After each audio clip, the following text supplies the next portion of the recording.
क्षणोक्षणी हाची करावा विचार, क्षणोक्षणी हाची करावा विचार, तरावया पार भवसिंधू नाशिवंत देह जाणार सकळ, आयुष्य खातो काळ सावधान। संत समागमी धरावी आवडी, संत समागमी धरावी आवडी, करावी तातडी परमार्थाची, नाशिवंत देह जाणार सकळ, आयुष्य खातो काळ सावधान। तुका म्हणे इहलोकीच्या व्यवहारे, तुका म्हणे इहलोकीच्या व्यवहारे, नका डोळे धुरे भरून राहू, नाशिवंत देह जाणार सकळ, आयुष्य खातो काळ सावधान। ओंकारथाय प्रतिबोधिता भगवता नारायणेन स्वयं, व्यासेन ग्रथिता पुराण मुनिना मध्य महाभारतम्, अद्वैतामृत वर्षिणी भगवती माष्टादशाध्यायिनी, मंगत्वा मनुसंदधानी भगवद्गीते भवतेशिनी। नमोस्तुते व्यास विशाल बुद्धे, फुल्लारविन्दायत पत्र नेत्र, येन त्वया भारत तैल पूर्णं, प्रज्वालितो ज्ञानमयं प्रदीपः, महायोग पीठे तटे भीमरथ्यां, वरं पुंडरीकाय दातु मुनीन्द्रे, समागत्य तिष्ठन्तमानन्दकन्दं, परब्रह्मलिङ्गं भजे पाण्डुरङ्गं।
बाबाजी सद्गुरुदास तुका जयांचे केलिया स्मरण, होय सकल विद्येचे अधिकरण, तेच वंदू श्री चरण श्री गुरूंचे ते नमस्कारो नियाता। ओम नमो ज्ञानेश्वरा, करुणा करा,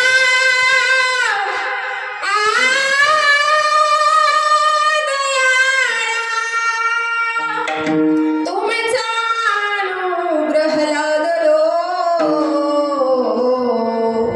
पावन झालो चराचरी, मी कला कुसरी काही चणे, बोलतो वचने अति भाविका, एका जनार्दनी तुमचा दास, त्याची आस पुरवावी।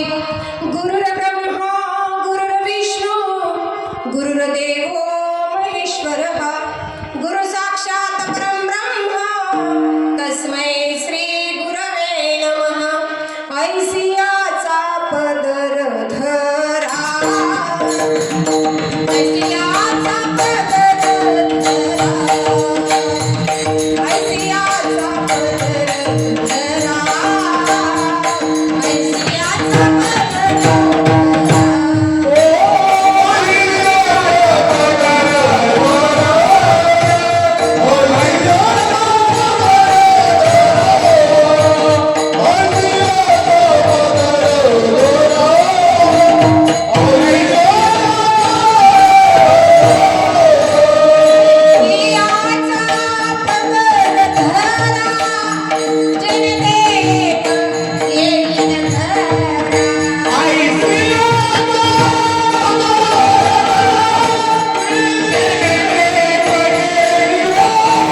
जे ज्ञान आहे ते आमच्यामध्ये असलेल्या अज्ञानाच्यामुळे झाकून गेलेलं आहे.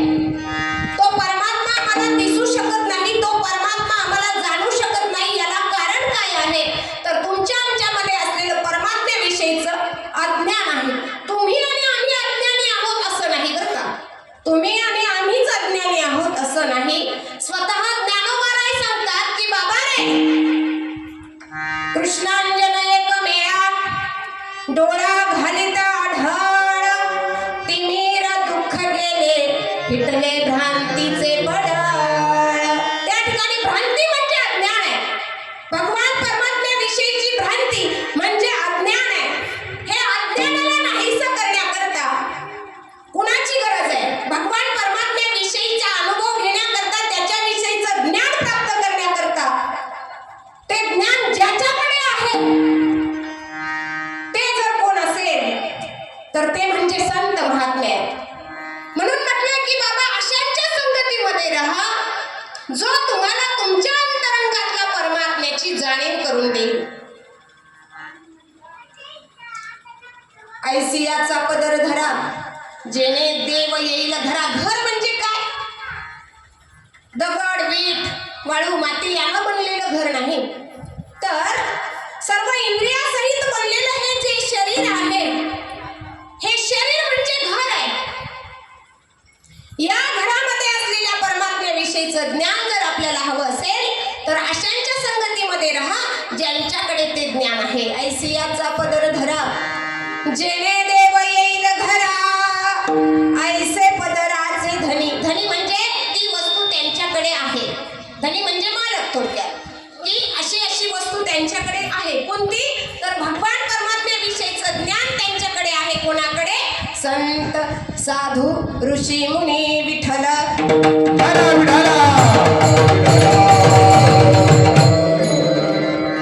क्षणोक्षणी हाची करावा विचार, क्षणोक्षणी हाची करावा विचार, तरावया पार भव सिंधू, नाशिवंत देह जाणार सकळ, आयुष्य खातो काळ सावधान. प्रस्तुत प्राप्त प्रसंगी प्राप्त स्थळी कीर्तन रूपी सेवेकरता निवडलेला अभंग जगद्गुरु संत श्रेष्ठ संत तुकोबाराय यांचा 4 चरणाचा आणि संपूर्ण मानव जातीला अतिशय महत्त्वाचा उपदेश करणारा अभंग या ठिकाणी निवडलेला आहे. विठ्ठल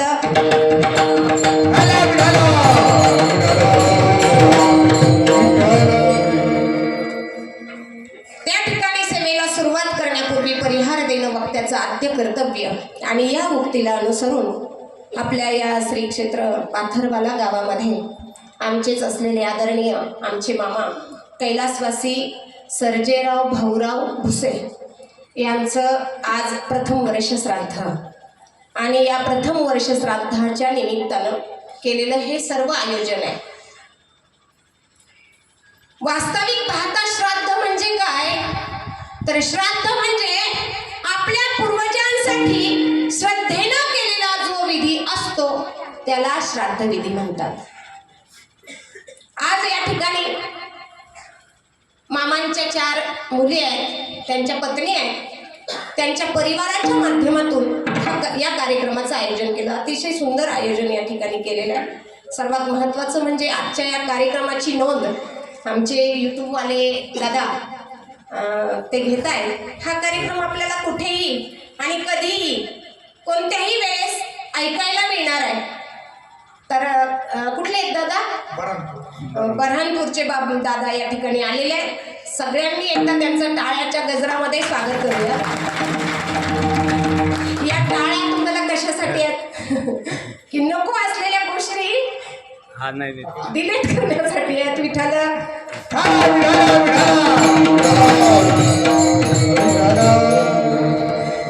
या ठिकाणी आमचे परमार्थ बंधू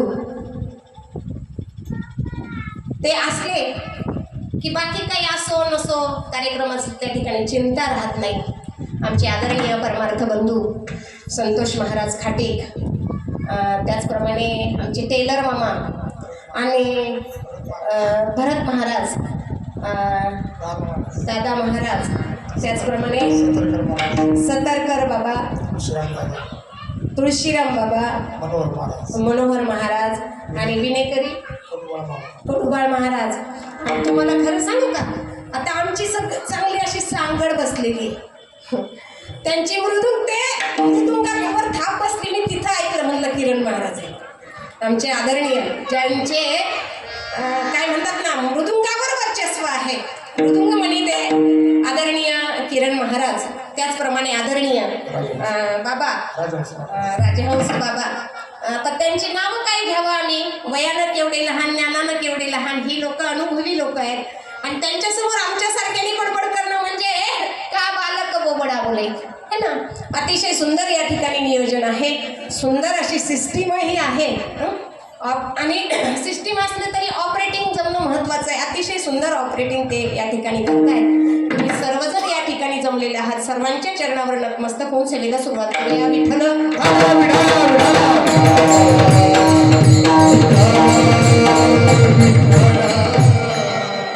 आज श्राद्ध विधी आहे. श्राद्ध विधीमध्ये आपण आज या कुटुंबानं विविध स्वरूपाची दानं केलेली आहे. वास्तविक पाहता अत्यंत दुःखाचा प्रसंग आहे, अत्यंत दुःखाचा प्रसंग आहे. ज्यांनी आमची निर्मिती केली, ज्यांच्यामुळे आम्हाला हे विश्व बघायला मिळालं, त्या आमच्या असलेल्या वडिलांनी या ठिकाणी 60, 70, 80 वर्षापर्यंत आमच्या बरोबर राहावं आणि एक क्षण असा यावा की त्या क्षणापासून ते कुटुंबामधून निघून जावे. अतिशय दुःखाचा काळ आहे, अतिशय संवेदनशील प्रसंग या ठिकाणी आहे. तरी देखील या ठिकाणी आज अन्नदान आहे, आज तिलदान आहे, आज पिंडदान आहे आणि आज ज्ञानदान आहे. का करायचं हे सगळं कशासाठी? श्राद्ध का करायचा, श्राद्ध कुणी करायचं आणि श्राद्ध कशासाठी करायचं आणि श्राद्ध केलं नाही तर काय होतं ह्याचं जरा चिंतन करूया. विठ्ठल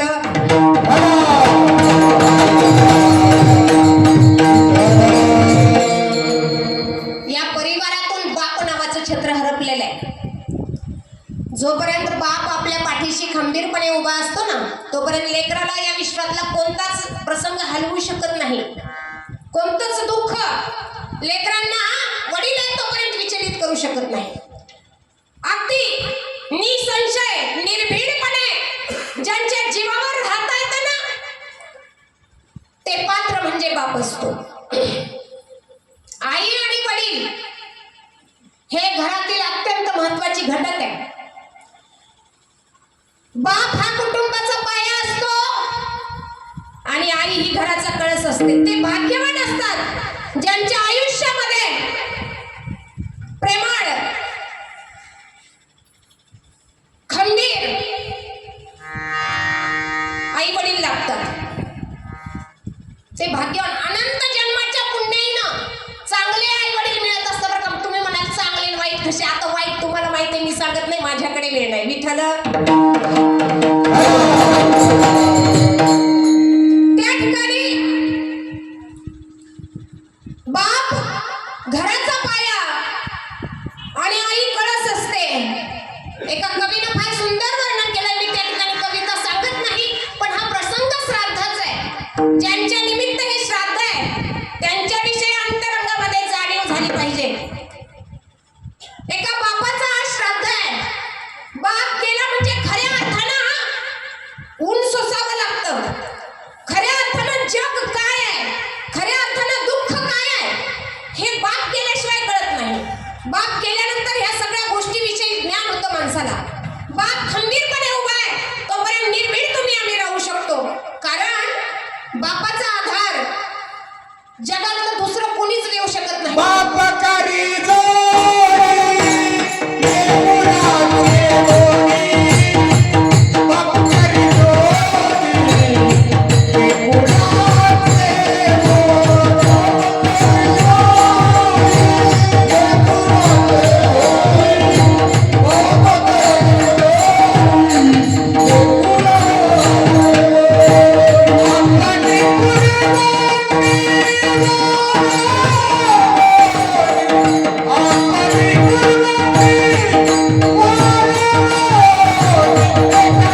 आपल्या करानं म्हणजे आपल्या कर्म करून दिवस रात्र कष्ट करून मेहनत करून आपल्या लेकरांना सुखाची प्राप्ती व्हावी याकरता कष्टणारा बाप शरीर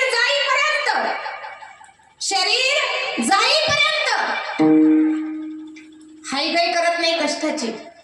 का तर मी कष्ट केले नाही तर माझ्या लेकरांच्या आयुष्यामध्ये कष्ट आल्याशिवाय राहणार नाही. माझ्या लेकरांचं आयुष्य विना कष्टमय व्हावं असं ज्या बापाला वाटतं ना तो बाप शरीर झिजेस तोवर कष्ट करतो. शरीर झिजेस तोवर. कारण घराची जबाबदारी असते त्याच्यावर, कुटुंबाची जबाबदारी असते. तुम्हाला सांगू काही कमी जास्त झालं की आईच्या डोळ्यात टचकन अश्रू येतात, पटकन पाणी येतं आईच्या डोळ्यात, संवेदनशील. पण माझ्या बापाच्या डोळ्यांना एवढा अधिकार सुद्धा नाही की दुःखाचा प्रसंग आला तरी त्यानं लेकरांच्या समोर डोळ्यातून अश्रू गाळावे. त्याला तेवढा अधिकार नाही. तो अश्रू गाळत नाही याचा अर्थ असा नाही. तो अश्रू गाळतो पण तो कुठे लांब जातो, शेतामध्ये एखाद्या झाडाला घट्ट पकडतो आणि धाय मुकलून आपल्या अंतरंगातलं दुःख बाप बाजूला करतो. बापाचा आधार आहे ना तोपर्यंत आनंद लुटून घ्या. ज्या दिवशी बापाचा आधार जाणार आहे ना त्या दिवशी घराचा पाया कोसळल्याशिवाय राहणार नाही. बाप स्वाभिमानी बाणा बाप कणखरा कणा त्याच्या हृदयात जणू लाजाळूची संवेदना. बाप घराचा रे पाया आई कळस त्यावर जेव्हा खचतो पाया तेव्हा कोसळते घर. आणि मग त्या कोसळलेल्या घराकडे पाहतं लेकरू आणि अंतरंग रडू लागतं त्याचं ढसढसा. आणि मग कळू लागलं त्याला तो काय म्हणाला, या झोपडीत माझ्या राहून बाबा गेले जाणीवले कराला देऊन बाबा गेले. या झोपडीत माझ्या राहून बाबा गेले. पोटात भूक माझ्या कळली त्याच्या मनाला तो राहिला उपासी भरवून लेकराला. सामर्थ्य जगण्याचे देऊन बाबा गेले या झोपडीत माझ्या राहून बाबा गेले. आणि आता गेले बाबा आणि कितीही धाम केली कितीही आठवण केली सांगा ना बाबा दिसणार आहे का, वडील दिसणार आहे का, नाही दिसणार. या परिवारातून सुद्धा वडील नावाचं छत्र 1 वर्षापूर्वी हरवून गेलं.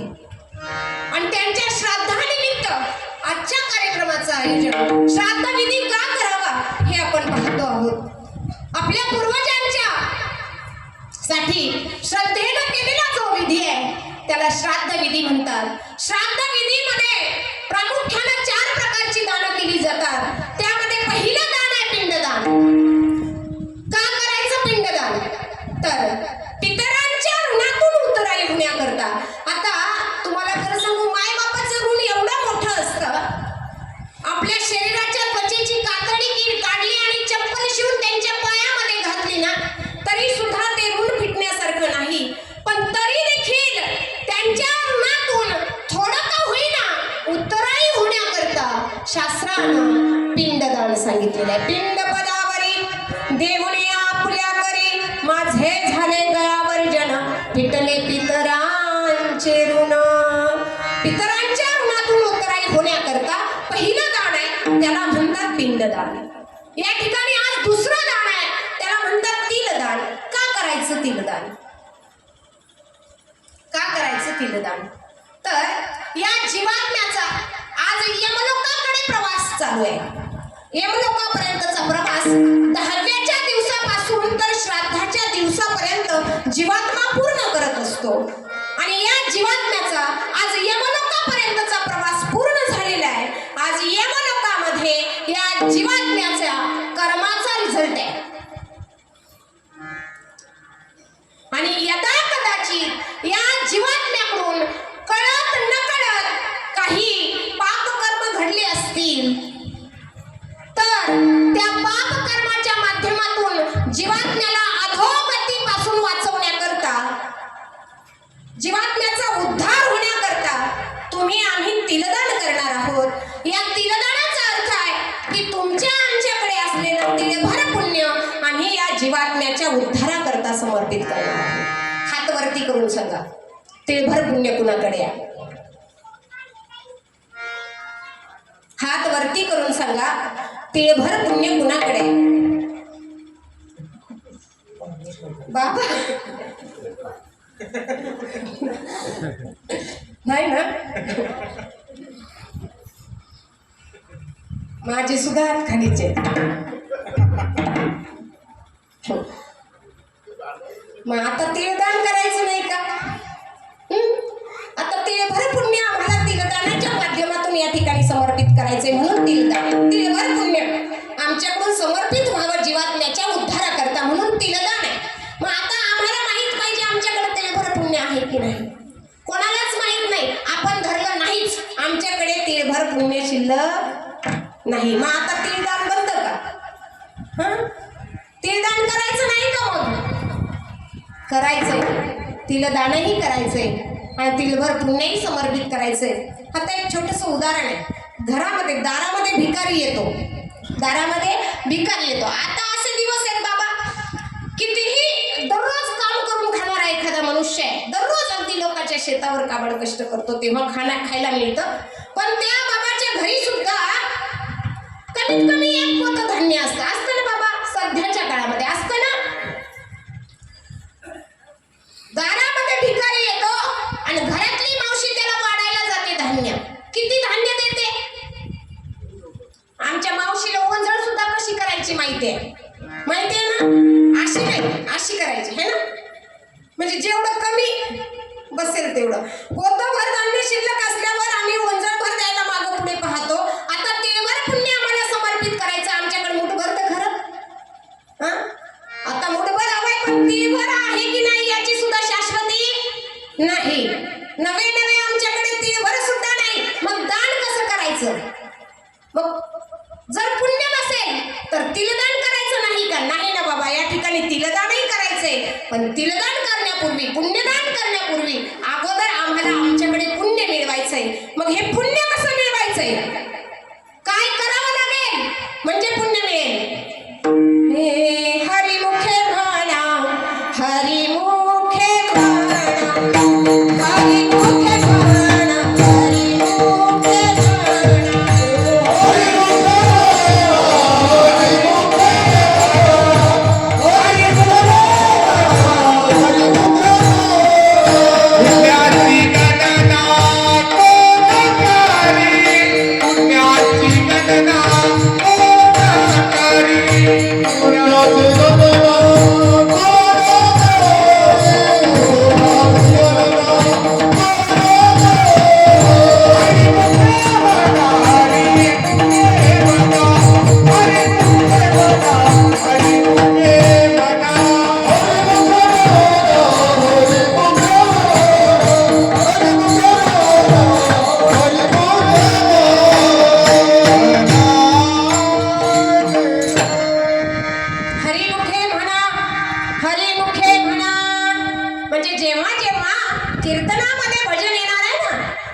आणि मुखानं नामस्मरण करायचंय.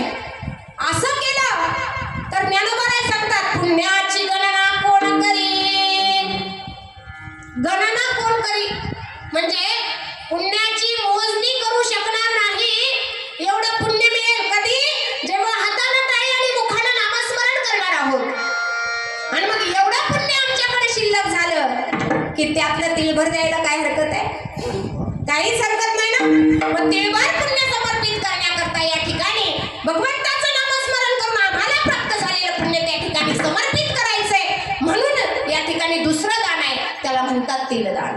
या ठिकाणी आणखी एक दान आहे, या ठिकाणी आणखी एक दान आहे, ते म्हणजे अन्नदान. का करायचं अन्नदान? कशासाठी करायचं? तर आज या जीवात्म्याला स्वीकारण्याकरता यमलोकामध्ये धर्मराजाच्या नगरीमध्ये या वंशातली सर्व पितर उपस्थित झालेली आहेत. या वंशातली सर्व पितर आज या श्राद्ध दिनानिमित्त, श्राद्ध विधीनिमित्त या जीवात्म्याला आपल्यामध्ये स्वीकारण्याकरता पूर्वीचे सर्व वंशज पितर यमलोकामध्ये आलेले आहेत. या यमलोकांना तृप्त करण्याकरता इथे भोजनाच्या पंक्ती बसणार आहे. इथे बसलेल्या भोजनाच्या पंक्तीच्या माध्यमातून तिथे बसलेल्या पितरांना आजचं भोजन मिळणार आहे. आपल्या पितरांना तृप्त करण्याकरता, आपल्या धर्मराजाच्या नगरीतल्या पितरांना तृप्त करण्याकरता, या जीवात्म्याच्या उद्धाराला आलेल्या पितरांकरता आजचं अन्नदान आहे. आजचं अन्नदान आहे. आणि सगळ्यात शेवटचं दान म्हणजे ज्ञानदान आहे. म्हटले तिलदान झालं, पिंडदान झालं, अन्नदान झालं, ह्याची काय गरज आहे? तुम्ही आम्ही प्रत्येक जण जर विचार केला ना, तर आमचा मूळचा रहिवास कोणता आहे? तर आम्ही वैकुंठवासी. तुकोबाराय सांगतात आम्ही वैकुंठवासी. तुकोबाराय म्हटले असते मी वैकुंठवासी, किंवा ते असं म्हटले असते संत वैकुंठवासी. ते असं नाही म्हटले ना, ते म्हणतायत आम्ही वैकुंठवासी आलो याची कारणाची, आणि वैकुंठातले रहिवासी आहोत. मग वैकुंठातले रहिवासी आणि इथे कसं? तर इथं प्रवास चालू आहे. देशवेश नव्हे माझा सहज फिरत आलो. या 84 लक्ष जीवघाणीच्या माध्यमातून आम्ही प्रवास करत आहोत. आमचा प्रवास चालू आहे. आता शेवटचं स्टेशन आहे, शेवटची पाळी. एक मनुष्य जन्म चुकली या वर्म फेरा पडे. आता शेवटचं स्टेशन आहे. आणि ह्याच्यानंतर काय? ह्याच्यानंतर काय आहे? वाडवेळ झाला उभा पांडुरंग, वैकुंठा श्रीरंग बोलावितो. वैकुंठापासून आमचा प्रवास सुरू झाला आणि शेवटही वैकुंठामध्येच होणार आहे. म्हणूनच तुकोबाराय म्हणतात गेलो निजाच्या माहेरा. शेवट तो भला माझा बहु गोड झाला, गेलो निजाच्या माहेरा. त्या ठिकाणी मी माझ्या स्वतःच्या घराला गेलो, माझ्या स्वतःच्या निज स्थानापर्यंत गेलो. कधी? 84 लक्ष जीवघाणीचा प्रवास करून. प्रत्येक जीवाला हा प्रवास करून वैकुंठापासून वैकुंठापर्यंतचा प्रवास करायचा आहे. पण हा प्रवास करत असताना या जीवात्म्याला यदा कदाचित आपल्या कर्मानुसार वैकुंठाची प्राप्ती होत नसेल, तर जीवात्म्याला वैकुंठाचीच प्राप्ती व्हावी, या जीवात्म्याला वैकुंठाचीच प्राप्ती व्हावी याकरता कुटुंबानं हे ज्ञानदानाचं कार्य करावं. असं मी सांगत नाही, हे सुद्धा ज्ञानोबाराय सांगतात. ज्ञानदेव सांगे झाला हरी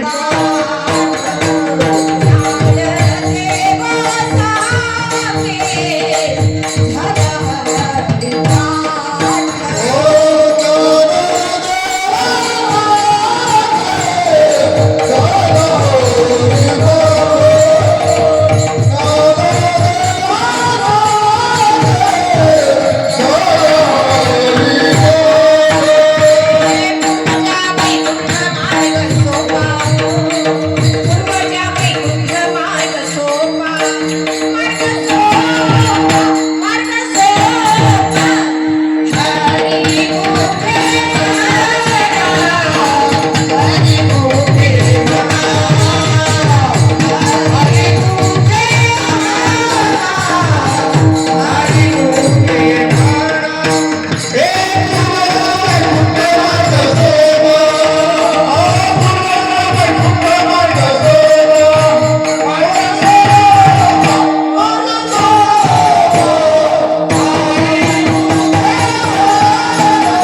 श्राद्धामध्ये केले जातात. कोणते? पिंडदान, तिलदान, अन्नदान आणि ज्ञानदान. बरं का? हे कुणी करायचं? तर त्या घरातल्या राहिलेल्या वंशजांनी ते करायचं. बरं का? म्हणजे ज्या घरातले वडील गेले त्या घरातल्या मुलांना ते करावं. म्हटले मुलगा नसेल तर मग मुलींनी करावं, मुलीही नसतील तर मग म्हटले भावानं करावं, भाऊही नसेल तर म्हटले बाकीच्या भाऊबंदानं करावं, म्हटले ते पण नसतील तर. असं होत नाही बरं, असं होत नाही. पण तेही जर नसतील तर गावकऱ्यांनी ते करावं. पण श्राद्धविधी केलाच पाहिजे. श्राद्धविधी जर केला नाही तर त्याचा परिणाम काय होतो?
वंशामध्ये श्राद्ध विधी केला जात नाही.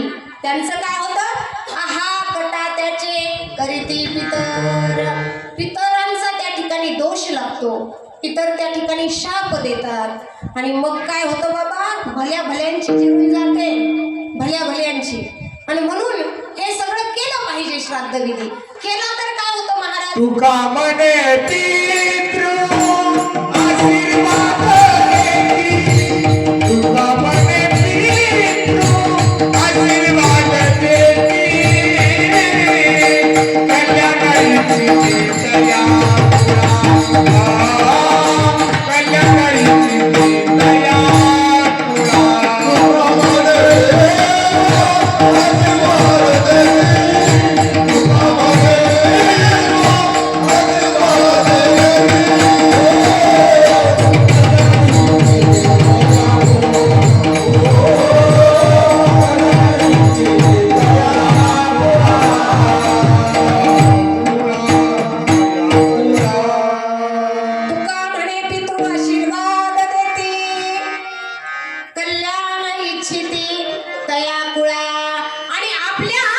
वंशाचं आपल्या कुळाचं कल्याण होण्याकरता श्राद्ध विधी केला पाहिजे. विठ्ठल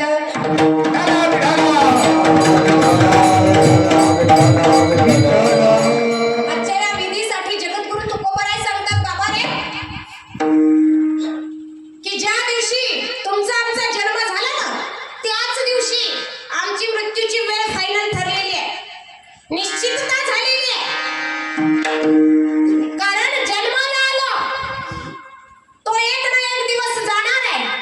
आज त्यांचं श्राद्ध आहे, कदाचित आज वर्षाला माझं सुद्धा असू शकेल. बरोबर ना? उपजले ते नासे, नासिले ते पुनरपी दिसे, हे घटिका यंत्र जैसे परिभ्रमेगा. जन्माला आलाय ना, मृत्यू निश्चित आहे. ज्या लोकांमध्ये तुम्ही आम्ही राहतो आहोत ना त्या लोकांचं नावच मृत्यू लोक आहे. ये काले हो जाने ही सेवानी, ये काले हो जाने ही सेवानी.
जुळे जन्माला येत नाही का? जुळे जन्माला जरी आले ना तरी जाताना एकटे एकटे जाता बरं का, जुळे जात नाही. जुळे जात नाही, एकट्यालाच यायचंय आणि एकट्यालाच जायचंय. आपल्या सोबत कुणी नाही येणार. म्हटले आहो एवढे कष्ट केले, गच्च तिजोरी भरलेली आहे, त्या तिजोरीतला फुटकी कवडी सुद्धा आपल्या बरोबर येणार नाही. आणि म्हणूनच संत म्हणतात बाबा रे, येथ उरवून येती अवतार, येरती बामार जीव किती. अरे इथे देवाला चुकलं नाही, देवाला सुद्धा अवतार घ्यावी लागली, अवतार संपवावी लागली. तुम्ही आम्ही तर काय आहोत? मनुष्य जीव आहोत. तुम्ही आम्ही तर पामर जीव आहोत. आणि तुम्हाला सांगू, त्यांना चुकलं नाही, आम्हालाही चुकणार नाही, पण चुकणार नाही. म्हणून काय करायचंय? शेवटी जन्म मिळालेला आहे, हा एकदाच मिळतो, पुन्हा नाही. अब तो मिला है फिर ना मिलेगा, कभी नहीं कभी नहीं कभी नहीं. मनुष्य जन्म खो गए, मिट्टी में ना खो गए. अब तो मिला है फिर ना मिलेगा, कभी नहीं कभी नहीं कभी नहीं. सुंदर असा नरदेह दुर्लभ जाणारे, शतवर्षाची गणनारे, त्यामध्ये दुःख यातनारे, तुम्ही आठवा मधुसूदनारे. दुःखानं भरलेलं हे जीवन तुम्हाला आम्हाला प्राप्त झालेलं आहे. कारण ज्या संसारात परमात्म्यानं आम्हाला टाकलं ना, त्या संसाराची मुळच काय आहे? दुःखरूप आहे संसार. दुःखामुळेच इकडे इंगळ, विश्रांती नाही कोठे रात्र. आणि ज्याची मुळाच दुःखरूप आहे तिथे सुखाची अपेक्षा का करावी? तुम्हाला आम्हाला जीवन प्राप्त झालं. खऱ्या अर्थानं तुम्ही आम्ही जीवन किती जगतो बाबा, किती जगतो. तुकोबाराय सांगतात, अल्प आयुष्य मानव देह, शब्द गणिले ते अर्धरात्र खाय. तुकोबारायांनी वर्णन केलं, म्हटले अरे तू जर स्वतःला 100 वर्षाचं आयुष्य समजत असेल, आता 100 वर्ष कोणाला आहे का आयुष्य? जो जगला तो भाग्यवान. तुम्हाला सांगते 70 वर्षापासून दररोज जीव मृत्यूची अपेक्षा करतो. 70 वर्षाचं वय झालं ना बाबा की जीव आपणहून मृत्यूची अपेक्षा करतो. आणि तो जर 100च्या पुढे जगला तर अवस्था काय होत असेल त्याची, काय होत असेल? जगत तर नाहीच. आता कलियुगामध्ये लईच जास्त जगला, लईच जास्त 80. आम्ही तर तिथपर्यंत जाणार नाही, पण तुम्ही आहेत आमच्या समोर म्हणून आम्ही तेवढंच बोलण्याचे धाडस करते. ही सर्व मंडळी आपल्या समोर आहेत ना, म्हणून धाडस आहे. लई जगला लईच, तर 80 वर्षाचं आयुष्य तुम्ही आम्ही जगतो. तुकोबाराय म्हणतात ठीक आहे, 80 सोडून दे, 70 सोडून दे, तू 100 वर्षाचं आयुष्य धर. तू 100 वर्षाचं आयुष्य जगतो असं आपण ग्राह्य धरूया म्हटले. पण विचार करा, या 100 वर्षाच्या आयुष्यामध्ये अर्ध आयुष्य झोपेत जातं. 24 तासाचा दिवस आहे ना, 24 तासाचा, त्या 24 तासाच्या दिवसामध्ये 12 तासाची रात्र आहे बाबा, आणि 12 तासाचा दिवस. आणि 100 वर्ष आयुष्य जगलो. गणित करा, 100 वर्ष आयुष्य जगलं, त्यातलं 50 वर्ष आयुष्य झोपेने खाल्लेलं आहे.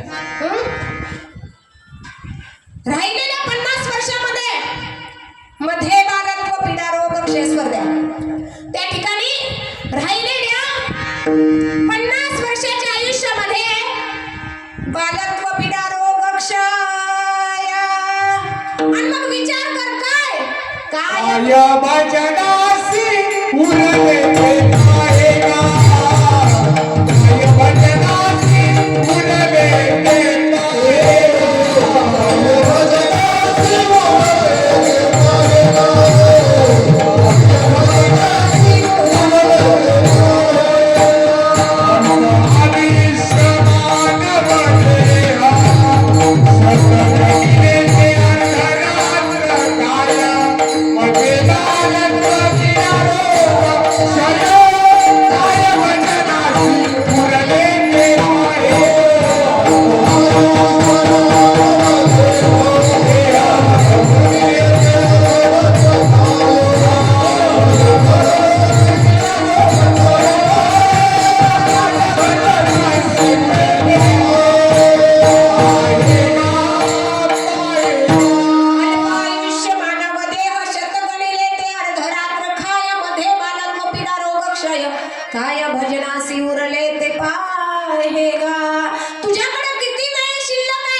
भगवान परमात्म्याविषयीचे साधन सामर्थ्य फक्त मानवाला आहे, मानवी शरीराला आहे. याच देणीकडे देवाचे भजन आणि काही ज्ञान नाही कोठे.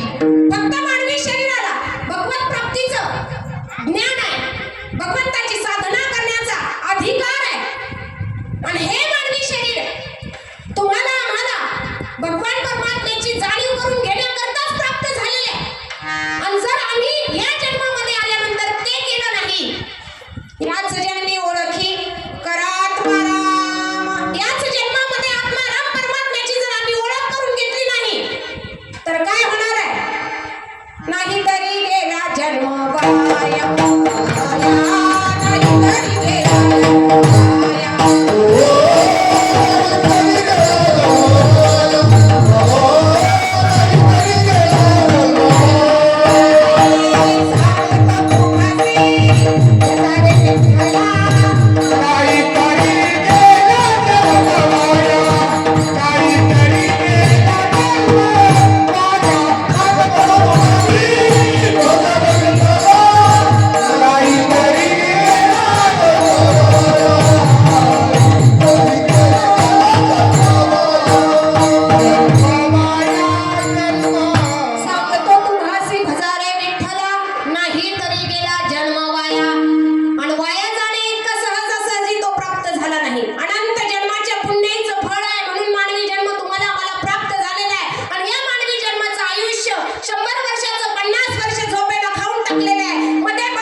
तुम्ही म्हणाल धन कुबेराचं कसं काय?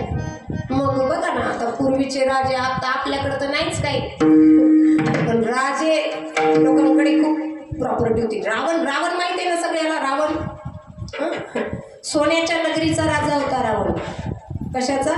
सोन्याच्या नगरीचा. सप्तकोटी घरे आशाने ताटाची शुद्ध कांचनाची सप्तकोटी. आणि 1100 सीटरचा बंगला बांधला. महाराज कुठंच राहिलं नाही. कुणी भेटलं की या ना घर बांधलंय. ठेव सप्तकोटी घरे शुद्ध कांचनाची. आणि सांगा ती नाही. बाबा, ह्याच्यावरून फार मोठा अभ्यास करण्यासारखा. ह्यातलं काहीच आमच्या बरोबर येणार नाही. काही सुद्धा. शरीराच्या माध्यमातून कमावलेलं धन इथेच राहणार आहे. शरीराच्या माध्यमातून जोडलेली नाते स्मशानापर्यंत येणार आहे. धनानी भूमीश पशवाश गोष्टे भार्या गृहद्वारे जन स्मशाने देहाची काया परलोक मार्गे धर्म गच्छती जीव एका. वा. त्या ठिकाणी कमावलेलं धन हे जमिनीत राहणार आहे. पत्नी दारात येणार आहे. जन स्मशानापर्यंत घेऊन जाणार आहे. आणि हे शरीर, ज्या शरीराच्या माध्यमातून आम्ही हे धन कमावलं बाबा, हे शरीर देहाची काया, शरीर चितेत भस्मसात होणार आहे. आणि मग बरोबर काय येणार आहे? परलोकाच्या प्रवासाला निघाल्यानंतर काय येणार आहे? हे लेकर झाले तेची भोग आले. हे लेकर झाले तेची भोग आले.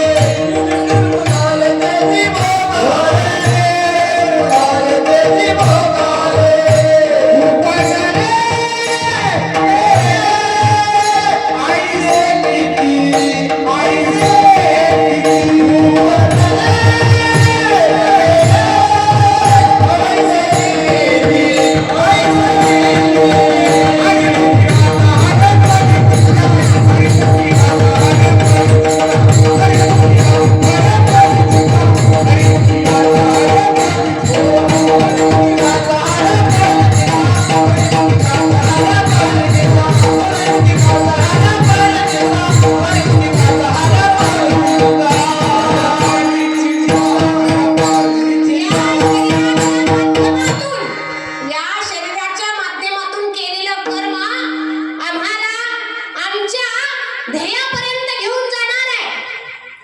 आमचं ध्येय काय आहे?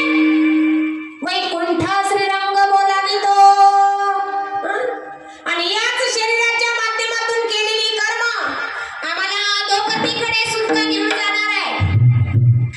मग कर्म कशा करता करायचंय? कर्म कोणतं करायचंय? या शरीरामध्ये एवढं सामर्थ्य आहे. या शरीरामध्ये एवढं सामर्थ्य परमात्म्यानं दिलेले आहे की या शरीराच्या माध्यमातून तुम्ही आम्ही 84 लक्ष जीवघाणीचा प्रवास खंडित करू शकतो. पण त्याकरता काय करावं लागतं? महाराजांनी सांगितलं ना. महाराज म्हणतात हरिमुखी गाता हरपली चिंता तया नाही मागुता जन्म घेणे. वास्तविक पाहता जन्म मृत्यूला संपवण्याकरताच भगवान परमात्म्यानं आम्हाला हे शरीर दिलेले आहे. हे शरीर जर आम्हाला दिलं नसतं ना, पुन्हा पुन्हा जन्माला यावं लागलं असतं. पण ह्या शरीराच्या माध्यमातून जन्म मृत्यूला संपू शकतो एवढी ताकद आहे शरीरामध्ये. येण्याची शरीरे येणे सरे किंबहुना येर झारे चिरापडे. या शरीराच्या माध्यमातून आम्ही आम्हाला अधोगतीकडे सुद्धा जावं लागतं. आणि याच शरीराच्या माध्यमातून आम्हाला आमच्या ध्येयपूर्तीकडे सुद्धा जाता येतं. आम्ही ठरवायचंय आम्हाला काय करायचंय. भगवान परमात्म्याने तुम्हाला आम्हाला हे शरीर दिले. भगवान परमात्म्याविषयीचं ज्ञान या शरीरामध्ये आहे आणि जन्म मृत्यूला संपवण्याची ताकद या शरीरामध्ये आहे. मग आम्ही ठरवायचंय की आम्ही काय केलं पाहिजे. यात अनेक गुण आहेत. या शरीरामध्ये अनंत अशी गुण आहेत. या शरीराच्या माध्यमातून आम्ही भजन करू शकतो, पूजन करू शकतो, वाणीनं नामस्मरण करू शकतो, पायानं वारी करू शकतो. ह्या शरीरामध्ये अनेक गुण आहेत. पण या शरीराचा एक नैसर्गिक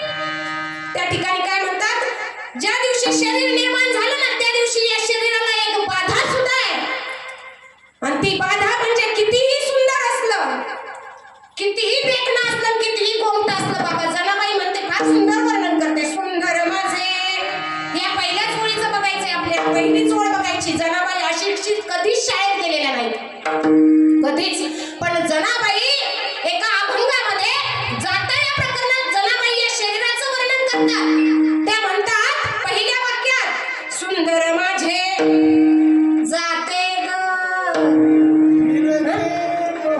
बाकीचं पाहिजेच नाही कारण वेळच कुठे. पण हीच ओळ लक्षात घ्या. महिला मंडळीला जातो फार आवडतं. गोव्या म्हणतात. जात्यावरच्या गोव्या महिला मंडळीला आवडतात ना. हे जातं प्रकरण आहे. अशिक्षित जनाबाईंना लिहिलेलं. त्या सांगतात पहिल्या वाक्यात मोठा उपदेश करून गेल्या जनाबाई. त्या म्हणतात सुंदर माझे म्हणजे सुंदर असं हे शरीर मला प्राप्त झालेलं आहे. पण कितीही सुंदर असलं ना तरी जाते ग. जाते का नाही बरं का. जाते का नाही. जाते ग. वाच्यार्थानं लक्षात घेऊ नका. लक्षार्थानं लक्ष द्या. सर्वांगाचे कान करून लक्षात घ्या. सुंदर माझे सुंदर आहे. सुंदर आहे. जाते ग. कितीही सुंदर असलं ना ते एक दिवस जाणार आहे. पण जाण्यापूर्वी फिरते बहुतुके. कसं कसं. थांबा थांबा थांबा. आता त्यांना राहत नाही आणि मला तर वेळ नाही. विठ्ठल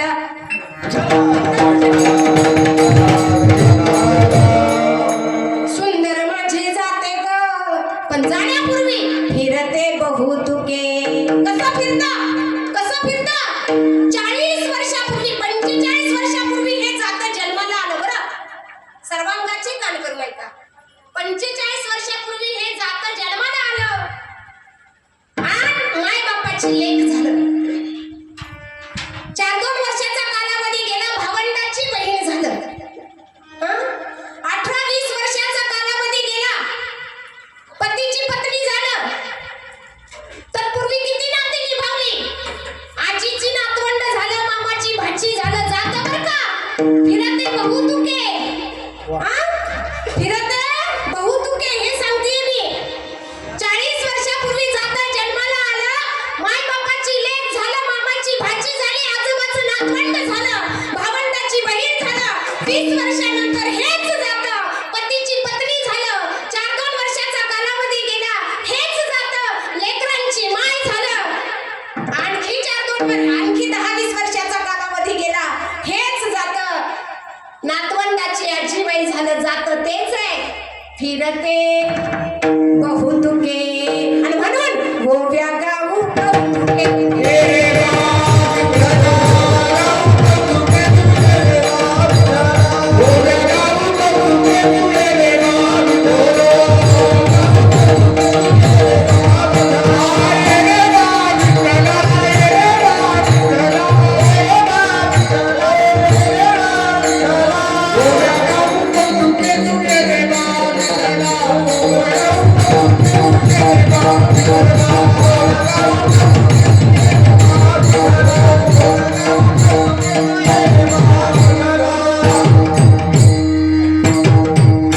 फार सुंदर आहे हे चिंतन. फार बाबा याच्यावर आहे ना 7 दिवस सप्ताह होऊ शकतो बरं का. या अभंगावर 7 दिवसाचा सप्ताह आपण बिनदिक्कत करू शकतो. हा अभंगच फार गोड आहे. जीव शिव दोन्ही खुंटे ग. जनाबाई म्हणतात या जात्यामध्ये आपलं दगडी जात असताना घरात सगळ्याला माहिती आहे ना. त्या जात्याला किती खुंटे असतात. 2 असतात ना. एक खाली असतं खालच्या तळीला आणि एक वरच्या तळीला असतं फिरवण्याकरता. बरोबर ना. खालच्या तळीचं फिरण्याकरता आणि वरच्या तळीचं फिरवण्याकरता. बरं का. जीव शिव यातला जो शिवरूपी खुंटा आहे ना तो फिरण्याकरता आहे. आणि हा जीवरूपी खुंटा आहे ना दादा तो फिरवण्याकरता आहे. किती फिरवतो माई बाप. किती फिरवतो. जीव शिव दोन्ही खुंटे गे प्रपंचाची नेते. लावून पाची बोटे घे तू ये रे बा विठ्ठला. पंचमहाभूतापासून 5 बोट म्हणजे पंचमहाभूत आहे. पंचमहाभूतापासून बनलेलं हे जात कितीही सुंदर असलं कितीही सुंदर तरी सुद्धा ते एक ना एक दिवस जाणार आहे. हेच तुकोबाराय सुद्धा अभंगाच्या दुसऱ्या चरणाचं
गेले म्हणले सांगून तू कोबर आहे. सावध सावधान वाचे बदानारायण. सावध सावधान वाचे बदानारायण.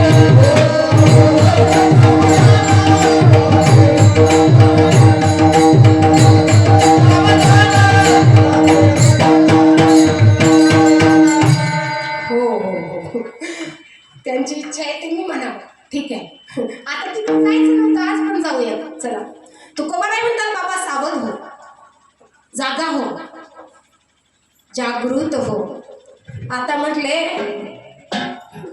सावध व्हा, सावध व्हा, सावध व्हा. आम्ही काय बेसावध आहे का? उठा जागे वारे आता, स्मरण करा पंढरीनाथा. भगवंताचं नामस्मरण करण्याची जागृती अवस्था प्राप्त करणं याला म्हणतात सावध होणं. सावध होणं. मग अनेकांनी सांगितलं आमच्यावर काय फरक नाही पडला, आजार मेला, पंजा मेला, बाप मसना गेला, देखत देखत ना तू पण आमच्यावर काही परिणाम झाला नाही. परिणाम एकाच व्यक्तीवर झाला. परिणाम एकाच व्यक्तीवर झाला, एकाच संतावर या ठिकाणी परिणाम झाला. ते संत म्हणजे रामदास स्वामी. पोहल्यावर चढलेले, पोहल्यावर चढले आणि भटजींच्या मुखातून शब्द आले सावधान. सांगा आपण कोण याच्यातलं पोहल्यावर चढलं नाही?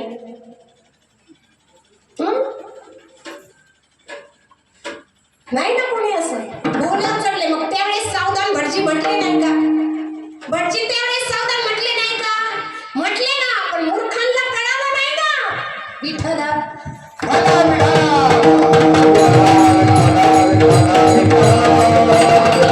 ज्यांना कळालं ते शहाणे, ते ज्ञानी आणि ते संत रामदास स्वामी. सावधान शब्द ऐकला आणि बोहल्यावरून पळ काढला. बोहल्यावरून पळ काढला. रस्त्याला प्रवासाला निघतो आपण आणि जागोजागी बोर्ड असतात सावधान. पुढे वळण आहे, पुढे शाळा आहे, गाडी हळू चालवा. सावधान म्हणजे पुढे काहीतरी धोका आहे म्हणून अगोदर सावधान सांगितलंय. रामदास स्वामींनी हेच ओळखलं. म्हणले अरे आज सावधान भटजी या ठिकाणी सांगतात. ब्रह्मोपदेश कधीच खोटा होत नाही. ते भटजी आपल्या मुखातून त्या ठिकाणी आपल्याला सावध हो असं म्हणतात. म्हणजे याचा अर्थ नक्कीच पुढे काहीतरी धोका आहे. जीच धूम ठोकली महाराज आणि कुठे गेले? सावध झालो, सावध झालो, हरीच्या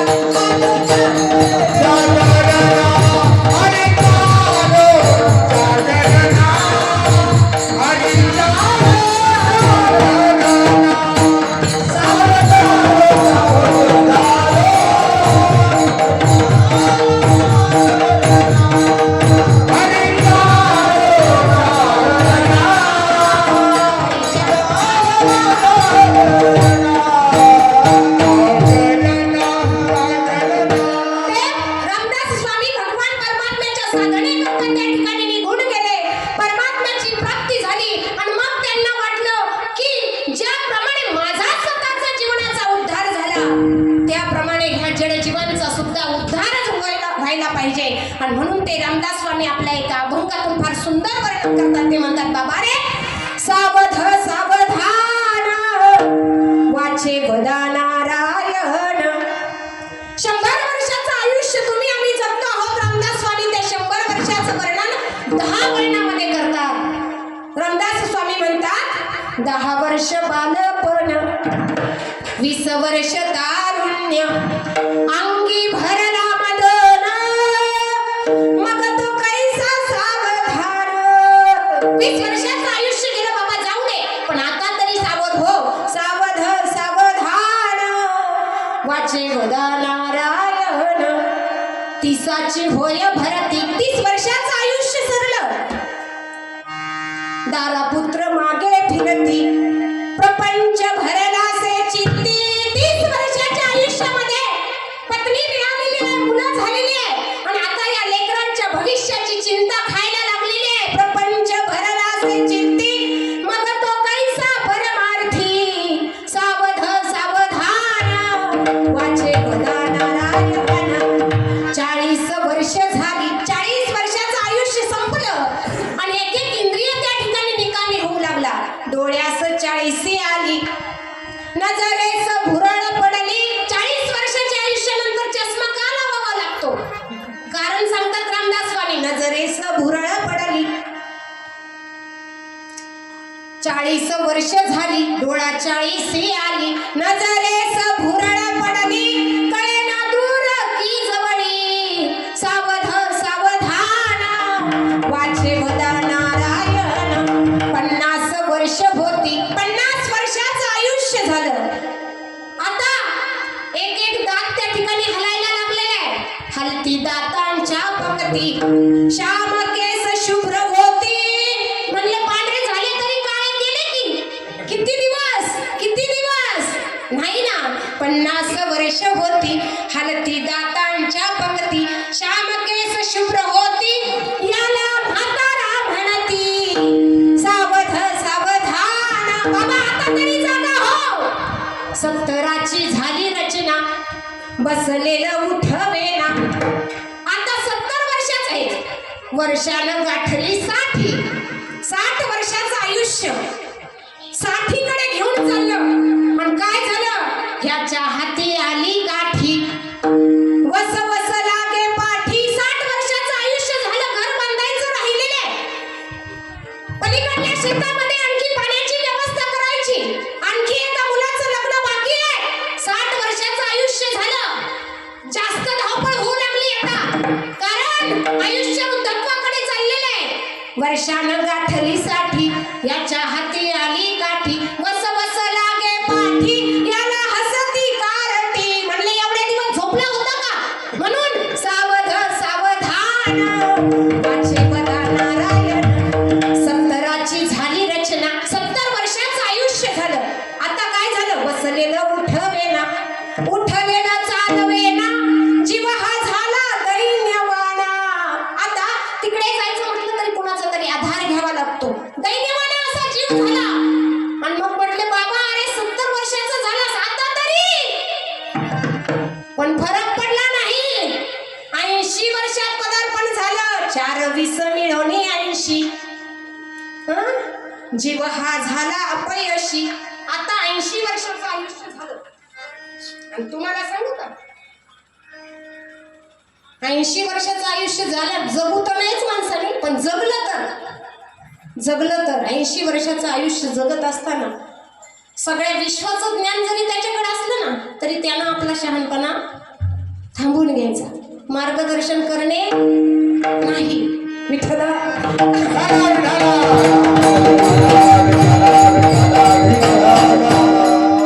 80 वर्षाचं आयुष्य झालं म्हणले सूर्य पश्चिमेला उगवतो. आपल्याला माहिती आहे पूर्वेलाच उगवतो. नाही बाबा पश्चिमेला तू मोठा तुझा बाप आहे. 80 वर्ष झाले की. कारण सत्यत्व असलं तरी सुद्धा शब्दाला किंमत राहत नाही. 80 वर्षाचं आयुष्य झालं. 4 मिळवणे 80.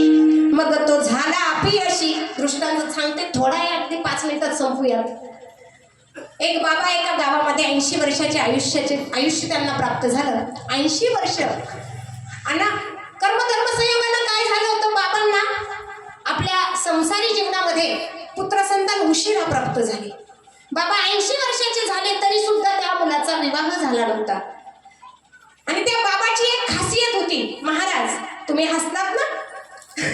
त्या बाबाची एक खासियत होती. बाबा त्या 80 वर्षाच्या बाबाने त्या गावामध्ये एवढ्या सोयरीकी जमवल्या होत्या की एक घर सुद्धा त्या बाबांनी सोयरीक जमवलेली नाही असं शिल्लक नव्हतं. 80 वर्षाच्या बाबानं संपूर्ण गावामध्ये सोयरीकी जमवलेल्या होत्या. प्रत्येक घरामध्ये बाबांनी जमवलेली सोयरीक होती. प्रत्येक घरामध्ये. आता 80 वर्षाचे बाबा झाले. बाबाच्या मुलाचं लग्न करायचं. खूप पुरी पाहू लागले. पण पुरी काय पसंत करीना. कारण बाबाकडे बंगला नव्हता. बाबाकडे गाडी नव्हती. नोकरी नव्हती. शेती नव्हती. हे नसल्यावर तर केवढं भयान वास्तव आहे. मग मुलगा त्या ठिकाणी मुलगी बघण्याकरता चालला. दारात गाडी उभी आहे आणि गाडीमध्ये बसणार. आता सगळे बसले बाकीची पाहुणे. आणि आता ह्या बाबांना गाडीत बसायचंय कशा करता? मुलाची सोयरी बघण्याकरता. आता म्हातारीनं आवाज दिला, बाळ्या काय ग आई एवढे का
वदा नारायण. 90 वर्ष झाली. 90 वर्षाचं आयुष्य संपलं. 90 आता वर्ष झाली. 90 वर्षाचं झालं बाबा. वाणी बोलवे ना बोली. वाणीतून त्या ठिकाणी शब्द फुटत होते. 90 वर्ष झाली. वाणी बोलवे ना बोली. दारापुत्र त्रस्त झाली. ज्यांच्यासाठी घर बांधलं ना त्या सगळ्यांनी आता या बाबाला मागच्या अंधाऱ्या खोलीत नेऊन टाकलं. का? खोकतोय म्हणले, तुंबतोय म्हणले. बाईल म्हणे खर मरता तरी बरे, नासिएली घरे थुंकोनिया. मागच्या खोलीमध्ये टाकलं. कधी एकदा जातंय वाट पाहू लागली. घरातली मंडळी. दारापुत्र त्रस्त झाली. 90 वर्ष झाली. वाणी बोलवे ना बोली. राम राम म्हणायचंय, लांब उच्चारायला लागला. त्या ठिकाणी वाणीतून शब्द उठत नव्हते. दारापुत्र त्रस्त झाली. आणि दारातला कुत्रा आहे ना राखण करतो म्हणून त्याला गरम भाकरी टाकली जायची. याला भाकरी देताना म्हणायची भाकरी देऊ नका, घाण करतोय सगळा. गतिश्वाना परी आली. आणि काय म्हणूनच सांगितलं ना बाबा, सावधान वाचे वदा नारायण. 1 शतक पूर्ण झाला. 100 वर्षाचं आयुष्य बाबाला प्राप्त झाला. 100 वर्षाचं. पण काय झालं? घात काळाने हो केला. रामदास स्वामी म्हणे दास सावध झाला. सावध होऊन आता काही उपयोग आहे का? म्हणून आज आता ताबडतोब याच क्षणाला आता तरी पुढे हाच उपदेश नका करू नाश आयुष्याचा. कारण क्षणोक्षणाला काळ तुमची वाट पाहतो आहे. आणि या प्रत्येक क्षणातून तुम्हाला जर घ्यायचं असेल तर फक्त आणि फक्त नामस्मरण करा. कारण जेव्हा अंत समय असणार आहे यातलं कुणी तुम्हाला आम्हाला सोडवणार नाही. फक्त आणि फक्त परमात्मा तुमची आमची सोडवणूक केल्याशिवाय राहणार नाही. मग परमात्म्याविषयीचा मार्ग जर कोणाला माहित आहे तर संतांना माहित आहे. आणि म्हणूनच तुकोबाराय सांगतात की बाबा संतांच्या बरोबर संताचं मागणे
कारण नाशिवंत देह जाणार सकळ, आयुष्य खातो काळ सावधान. मग म्हटले संतांची संगती धरायची आणि भगवंताची आवड निर्माण करायची.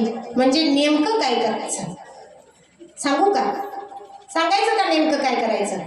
करा हात वरती, ज्यांना ज्यांना आहेत त्यांनीच वरती. ज्यांना हात आहेत ना त्यांनी वरती करा. काय करायचं हे सांगते मी. विठोबा रखुमाई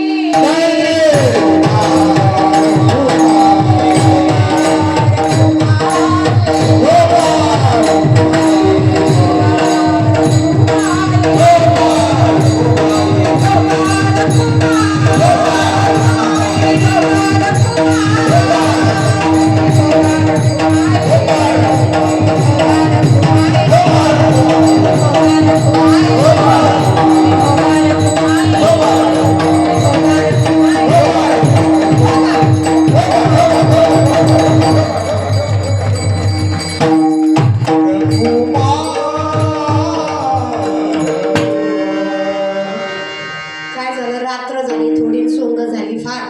काय काय सांगावं. शेवटी तो काय सांगतात, बाबा ज्या संसारामध्ये तू राहतोस ना तो संसार कसा लटे का व्यवहार, सर्व हा संसार वाया येणं हरिवीर. भगवंताशिवाय जर येणं आणि जाणं झालं तर वाया जाणं आहे. हे त्या ठिकाणी सांगितलं. तुकोबाराय सांगतात की बाबा पूर्वी बघा, पूर्वी चुली असायच्या, आता चुली नाही. आता गॅस मागला म्हणून परत चुली पेटायला लागल्या, बरं लागल्या ना पेटायला चुली. पूर्वी चुली करता खोली असायची, खोली. पण त्या खोलीमध्ये एवढा धूर भरलेला असायचा, कारण दिवसभर चूल चाललेली असायची, दिवसभर. आमच्या आजीला, आमच्या त्यांच्या अगोदरच्यांना अन्नदानाची मोठी हौस होती. आता आम्हाला हम दो हमारे तो टोपल्यात चार संपला विषय. त्याच्यापेक्षा जास्तीचं करणं नाही. आमची आजी, त्याच्यापेक्षा तिची आई कसं होतं, दिवसभर चूल चालायची. एक खोली चुली करता सेपरेट असायची. आणि त्या खोलीमध्ये त्या आजी व्यतिरिक्त, स्वयंपाक करणाऱ्या बाई व्यतिरिक्त जर दुसरं कोणी गेलं तर त्याच क्षणाला डोळ्यातून पाणी चालायचं बघा, त्याच क्षणाला. का तर ती खोली धुरानं गच्च भरलेली असायची, गच्च. तिथे फक्त आजीशिवाय दुसऱ्यांचा ज्यांनी प्रवास केला त्याची डोळे भरून व्हायची. मग तुकोबाराय हे सांगतात, म्हणतात की बाबा रे, हा संसार आहे ना, हा धुरानं भरलेली खोली आहे. ह्याच्यात जाण्याचा प्रयत्न केलास ना तर आसवा निघाल्याशिवाय राहणार नाही, आसवा निघाल्याशिवाय राहणार नाही. आणि हेच तर मी तुम्हाला शिकवतोय. हे तुकोबाराय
करावा विचार तरावया पार भव सिंधू नाशिवंत देव जाणार सकळ आयुष्य खातो काळ सावधान संत समागमी धरावी आवडी करावी तातडी परमार्थाची तातडी म्हणजे आज आता ताबडतोब याच क्षणाला तुका म्हणे तातड करू भात धरू बळकट याच क्षणाला. आणि तुकोबाराय शेवटी सांगतात बाबा तुका म्हणे ह्या लोकीच्या व्यवहारे किती गोड वाटत असले ना इथले भोग भोगायला इथले व्यवहार कितीही गोड वाटत असले ना तुकोबाराय सांगतात भोगे रोगा जोडो निया दिली आणि का त्यामागे अनेक प्रकारच्या व्याधी आहे म्हणून यातून अलिप्त व्हा नका डोळे दुरे भरून राहू. बरं तुकोबारायांचा अभंग आहे आणि त्यांच्या अभंगावर बोलणं आमच्यासारख्या पामरांचं काम नाही. पण गुरुवर्यांची कृपा साधू संतांचा आशीर्वाद जसं मला गुरुवर्यांनी पुरवलं तसं बोलण्याचा प्रयत्न केला. बोलण्याच्या ओघामध्ये काही अपशब्द निघून गेले असतील कुणाचं अंतकरण दुखावलं असेल तर आपलं लेकरू समजून माफ करा. झालेली सेवा पंढरीश परमात्म्याच्या चरणी गणपती बाप्पाच्या चरणी त्याचप्रमाणे कैलासवासी आदरणीय आमचे मामा सर्जेराव भाऊराव भुसे यांच्या चरणी तुम्हा सकलांच्या चरणी समर्पित करून सेवा या ठिकाणी पूर्ण विराम देऊया. विठ्ठल जय. जय.